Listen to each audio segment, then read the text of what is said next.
You know, it's not normal. It just isn't normal. What isn't normal? You're asking yourselves right now. You probably think I'm talking about COVID-19 or something, but no. I'm talking about music. And when I say it's not normal, I mean it's simply not normal that a isolated little mountain town of less than 1,000 people and the surrounding even more remote North Kootenay Lake area in this case, and the town of course is Kaslo, manages to produce amazing musicians. I'm talking about bands like Moon Tricks, the Eisenhowers, Wing and Bone. These are all fantastic acts, and I urge you, if you're not familiar with them, to check them out. And that's also true of the band that is fronted, or at least was formed by or co-formed by, we're going to find out exactly the correct answer to that question in a moment, Tom van Deursen, who with his brother Derek and their merry mates have formed a band called Small Town Artillery that's just freaking fantastic. The Van Deursen boys are from Kaslo, even though they've relocated for business reasons, I assume, to Vancouver. We'll find out the answer to that too in a moment. And I'm delighted to tell you that I've got Tom van Deursen on the line right now. And I'm delighted for two reasons. Number one, because we are getting a world scoop here, folks, because at midnight last night, Small Town Artillery released their new 4-song EP, A Knock at the Door. And here we are the next day with the band's lead singer and guitarist. And secondly, because this is Tom van Deursen's birthday. So let me just start out by wishing you, Tom, happy birthday, man. Thank you. Hello, Randy. Hello, everyone in the wide world web and beyond. Right on. And in particular, of course, everyone within earshot of Kootenay Co-op Radio, right, Tom? Yes, also correct.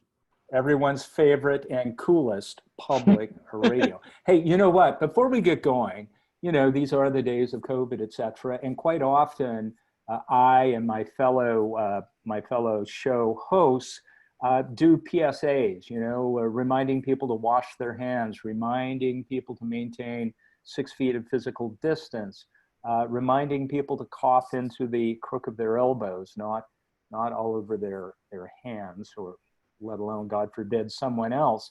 I'm going to let you do a spontaneous, off the top of your head, be sensible and cool, people. It's COVID-19 out there, PSA. So take it away, Tom van Deursen.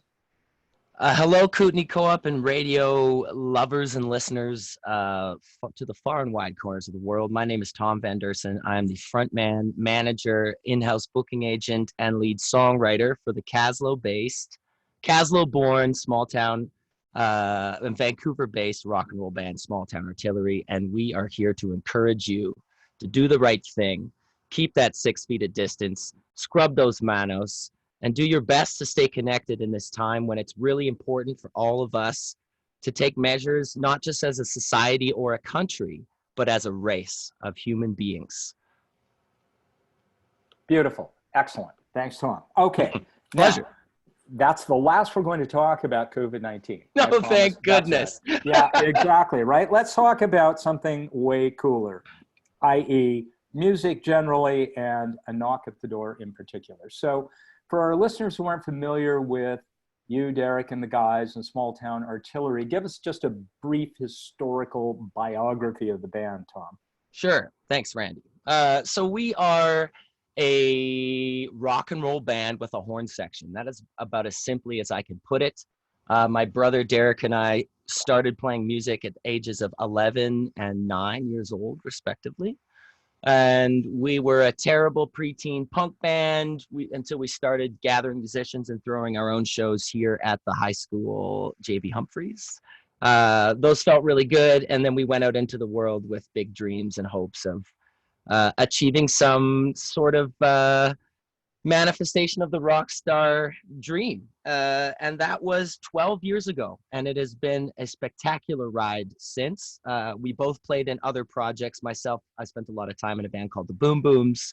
My brothers played in a band called Jackie Treehorn. And it wasn't until about 2016 that we really had time or made time in our adult lives to come together and start giving our childhood dreams some fuel again. So we put out our first full-length official record in 2018, sorry, called Don't Talk Away the Magic. We were signed to a label called Jump Attack Records out of East Vancouver. And it's been off to the races since then. We've played almost 200 shows in the last 4 years. We have a rotating cast of some of Vancouver's best brass players joining us for tours. A couple wonderful ladies who are singing and playing percussion. And we have toured Ontario, British Columbia, Alberta. We've been up to Haida Gwaii to headline their Edge of the World Festival. And first and foremost, we've written and released a lot of music and made almost entirely our own music videos for every single. So we are a DIY band with small town roots and the world on our minds. I love it. So Tom, I've obviously caught lots of small town artillery performances. And one of the things many things that intrigues me about the band is the brass section. And one of my questions, and I'm so glad we're having a chance to have this conversation so I can actually ask you this question, is given the fact that you've got different players coming into that brass section at different times, if I've understood this correctly, how do you go about structuring your songs and working out the charts for the brass players? How does that work? And are you thinking of the brass component when you're actually crafting the songs in the first place? I'll answer your last question first. Yes. Songs generally are born somewhat in their entirety in my mind. I hear an sort of an orchestral arrangement, symphonic almost. You know, the feel and energy of the rock song starts bubbling up mentally, and as it starts to take shape, the horn lines come too. And that's the reason we started playing with horns early on, is because I heard them so clearly. I think from listening to a lot of funk and Afrobeat and soul and R&B music where the horns are such a feature, but loving the energy, bravado and swagger of, you know, big riff-driven vocal forward rock music. And so there was a marriage that happened mentally where I loved the brass accompaniment and lead style in Afrobeat especially, and funk and soul and R&B, but those songs never hit hard enough for me to be satisfied. So it just seemed like such a logical thing to bring brass into a traditional rock trio and give them the sort of lead lines. If you were in contemporary modern rock, you might hear them on a synthesizer. And if you were in classic rock, you'd hear them on a big wailing lead guitar. So I like to divvy up the melodic duties between a big, you know, robust horn section. And that also lets me play more rhythm. I love playing rhythm and sinking into a groove, and lets me focus on singing more. And provides such a nice break. Like some of my favorite rock and punk rock bands growing up had a guitar player doing double duty, you know, playing all the chords, taking all the solos, and playing all the signature lines. And it, you know, even with effects pedals, you know, there's only so many sounds a guitar can make. Oh, it's a lot. It's a lot of sounds. Okay, well, look, let me interject. Speaking of a lot of sound, let's take a break and let's play one of the songs from A Knock at the Door, your new 4-song EP. Yes. We heard a bit of Yellow Light, one of the 4 songs introing today's show. What are we going to hear now? Let's take a listen to Modern Man. I think Modern Man is a very interesting, wonderful song. I'll tell you more about it lyrically after, but listen to the way the horns are used in this tune. This is a good example of what I was just talking about. Excellent. Okay, folks, settle down and listen for the very first time in human history Modern Man by Small Town Artillery from their new EP, A Knock at the Door, and then we'll be right back with Tom van Deursen. Send it!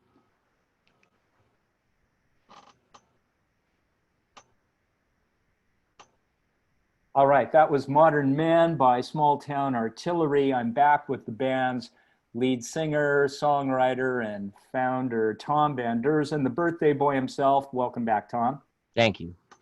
Okay, so tell us a little about Modern Man. So this song was born on an acoustic guitar, just that lick you hear that opens it up. Right. And I had the chorus and the riff right away. Lights up on the modern. And a big discussion in our group. At the core, we have three gentlemen, myself, Derek Van Deursen, and Carson Weber. All very different grown men who are all going through their own challenges of, being accountable and being honest and being kind and manning up in our own ways. You've actually written a book with the same title that I read as a younger man. And look how well you turned out, right?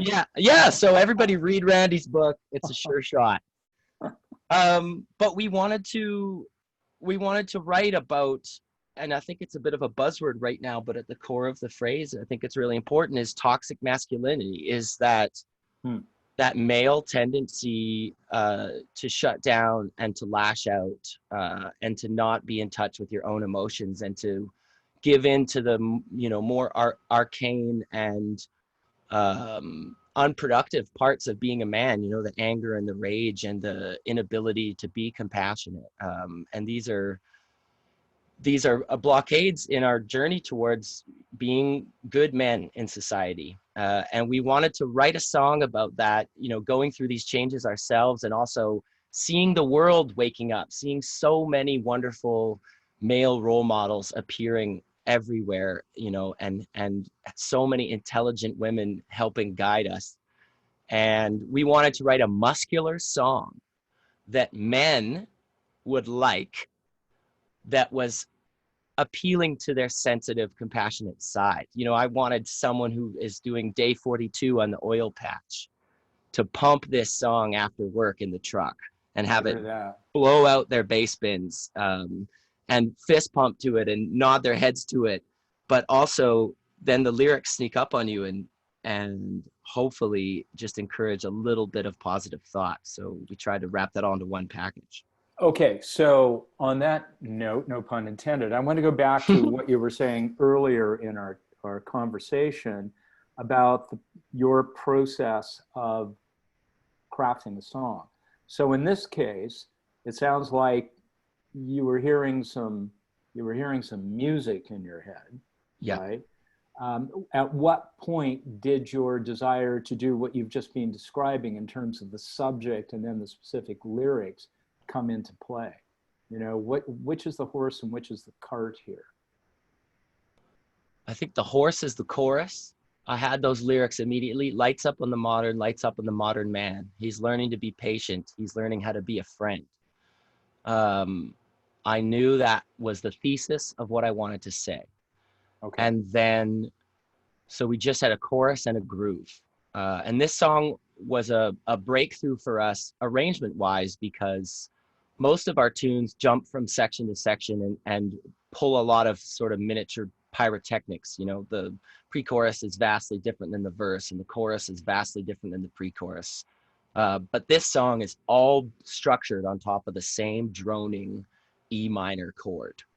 And so we looked at how can we bring the dynamics of a good rock song in and out and have a build without relying on chord changes and other sections or even tempo changes. And I think we achieved it on this one. When I listen to it, I get that lift feeling at the end, like when it really drops heavy, that we've earned it. And the horns come in halfway through instead of blasting your face off the top.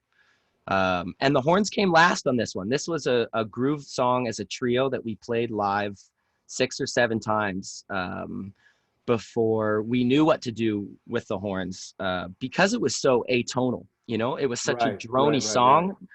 And and I didn't want to have drony horns. I thought it was drony enough already. Mm-hmm. So I actually got together with Kent Wallace, who's the lead trumpet player for Five Alarm Funk, and we spent a couple days working on horn parts for a bunch of songs smattered over all our releases this year, past and upcoming. That's a good guy to work with. He's one of the best, and he was so helpful and gracious with his time. So he wrote the horn riff that you hear on this song, kind of the earworm hook, which I was unable to do just because sometimes your head gets so inside a tune that you can't see it objectively and you don't really know what it needs. Yeah, that is the truth. I know what you're talking about there. Okay, well, speaking of tunes, it's time for another one. So from the EP, just released hours ago, A Knock at the Door by Small Town Artillery. Tom van Deursen, a lead singer, lead guitarist, founder of the band. What are we going to hear next? Let's take a listen to Work.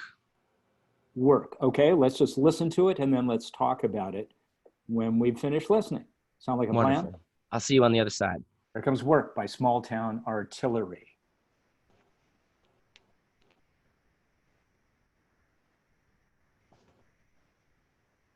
That was Work by Small Town Artillery. I'm back with the band's lead singer, songwriter, founder, and philosopher to the stars, Tom van Deursen. Hello, hello, hello. Welcome back, Tom. So tell us about Work, the song, not the what is Work? Is Work a noun or an adjective or a verb? I think it's all three. And I think all three, right. But in this case, let's explicate the song. Sure. So, Work. This song was an instrumental, completely finished before it had a single word. And this is a song we wrote together as a band, Carson, Derek, and I, in the room, in the jam space, working it out part by part. I had a riff from here and another chord progression from here that we merged into the same key. Derek came up with the groove. Carson wrote all his own bass parts. So this song, in its full 5 minutes, the exact arrangement you hear on the EP was finished before we knew what this song was about. And that kind of ties into the story of all the music we're releasing this year. We wanted to tell a tale. We had 15 half-finished songs in the fall of 2019, lyrically and arrangement-wise. And we went, what are we going to do? How are we going to organize these? You know, we don't just want to release a whole album of music without some kind of narrative. And also it's, arguably smarter to release pieces of music in the digital age, because you can really hype each one and let people get to know them, and you can market them, more individually. Right. Instead of releasing one album and having it, most likely just sort of slide into the ether of the, I'm going to use a real word here, quadrillions of other offerings out there. Yeah, so we exactly. wanted to tell a story, and we wanted some kind of concept to tie all these half-finished tunes together so that we could finish them with purpose. Okay, so let me stop you there. I was going to ask you that question. We don't have a lot of time here, but just briefly, is there an overarching concept for these 4 songs that you feel lends them a certain sort of cohesion? Yes. We broke the 15 tunes into 4 EPs based on the 4 stages of self-actualizing. Wow. Unconscious incompetence, you're unaware that you don't know. Conscious incompetence, you're aware now that you don't know. Conscious competence, you're making steps to change, learn, and grow. And then unconscious incompetence, you've now successfully embodied these lessons and internalized them, and you're living them without effort, Without having to think. Without having to think. And so this EP we're listening to today and we're talking about is the second chapter, whereas Bright Side Bandits, the first one, which came out in March, was representative of being very sure-footed and self-assured. It's a song about hometown, which we love, a song about all coming up together in a funky way. There's a song about standing up to protect the waterways and Indigenous rights, and there's a song about just sort of welcoming people to our world. But it was all very confident. And then this EP is more introspective. You know, it's diving into more of the issues that we are facing today as a country, as men, as a human race. And so it's less sure-footed. It asks more questions, and it's more, it has a little more self-doubt in it, and tackles a little more denser issues that maybe don't have clear answers. Mm-hmm. Okay, so speaking of denser issues, and literally like in 90 seconds or less, I'm going to say one word, and then in the context of what you just said, respond to this one word. Saskatchewan. Wow. Flat. I know what you mean. We had a bunch of shows. I booked a 42 show Canadian tour from Victoria to Halifax. And at the same time we announced the dates, I made a video announcing our support of the Wet'suwet'en Strong movement for the Unistoten peoples in northern BC due to some continued unconsulted pipeline development. So we said, hey, if you're out in the street protesting, we think this is good for human rights. Here's a bunch of, we offered some free tickets to our big show in Vancouver. Also, some of our songs and videos have some pretty enviro pro and arguably not anti-oil, but just renewable energy forward messages. And we ended up receiving considerable online public backlash, leading to the cancellation of 5 shows in Saskatchewan and Alberta, venues being pressured by a group of oil and gas supporters who felt our band was spreading the wrong message. And it's at the same time that these blockades were sweeping the country and putting people out of work in the name of the Wet'suwet'en movement and in the name of moving away from oil and gas. So we touched a nerve by accident, just wanting to offer some of our friends and family protesting in the street tickets. And yeah, we had some shows canceled, the first being in Kindersley, Saskatchewan, which was amazing. And I'll just take 15 more seconds and say, it's very cool and humbling to have this sort of story we laid out with pre-recorded music, and we began to release it and tell the story. It began to happen to us in real life. So the knock at the door happened for real, and exactly. we went through a great learning phase. Yeah. This is the stuff of another show. So having said that, this show is almost over, man. So I want to hear at least some of song number 4. And just judging from the title, this may be the perfect segue from what you were just talking about. Mm-hmm. Trauma Below. Yeah, this tune is dedicated specifically to any mother or family member who's lost someone, who has a stolen sister or a stolen daughter. I have a close friend who lost her sister far too young, and there are so many unresolved cases in Canada, especially in the Indigenous community, but everybody everywhere, you know, losing someone is a terrible thing, and there's some accountability that our country is trying to figure out how to approach. And so this song is, you know, from a white settler point of view, just continuing to spread awareness. I mentioned Tina Fontaine in the lyrics, and, you know, it took a mother to show us the road. And this is just a big tune, you know, full of compassion for a difficult issue. And, you know, I hope it helps somebody somewhere. Okay, so going out, we've been talking with Tom van Deursen, the band Small Town Artillery, Kaslo and North Kootenay Lakes, Pride and Joy. And Tom, people want to check out these tunes, download the EP, whatever, where do they go? Anywhere you listen to music, that EP will exist. Apple Music, iTunes, Spotify. You can also go to our Facebook or our Instagram and click the links there. And we are storytellers on social media. So if you want to hear more or you want to ask me a question directly, don't hesitate to reach out on Facebook or Instagram or Twitter. I'm on there too much. So I'll see you there. Okay, so that's Tom van Deursen. The band is Small Town Artillery. The EP is A Knock at the Door, and we're going to go out with Trauma Below. Tom van Deursen, thanks a lot. Again, happy birthday.